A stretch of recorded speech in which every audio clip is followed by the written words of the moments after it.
Ierobežojumi izglābt miljonu dzīvību un pagarināja paredzamo mūža ilgumu par 2 gadiem.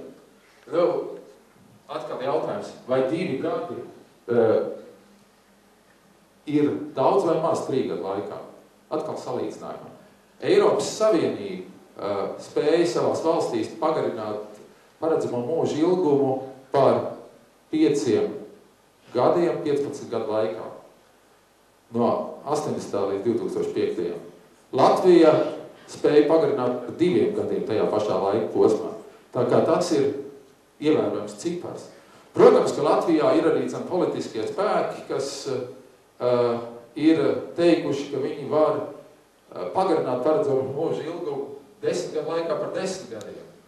Un mums ir tāda apvienība piedalīsies vēlēšanās, un tā nebija iluzionistu apvienība, tā bija politisko spēku apvienība, un viņi teica, ka viņi pagarinās par 10 gadiem, 10 gadu laikā. Diemžēl tā nebija partija vai apvienība, ko pārstāv veselības ministrs, tāpēc mēs to, acīm redzot, nepieredzēsim, jo šī partija nav pašreiz valdībā, bet kas zina? Vēl viens piemērs par sabiedrības veselības pasākumu efektivitāti. Tātad, smēķēšanas ierobežojumi. Amerikas sirds asociācijas dati rāda, ka smēķēšanas ierobežojumi samazina sirdslēkņu biežumu par 17% gada laikā un par 36% 3 gadu laikā.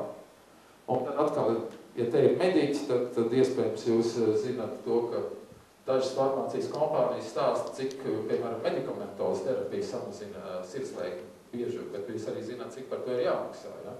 Tātad šeit sabiedrības veselības pasākumi ļoti, ļoti efektīvi var ietekmēt paredzamo mūža ilgumu.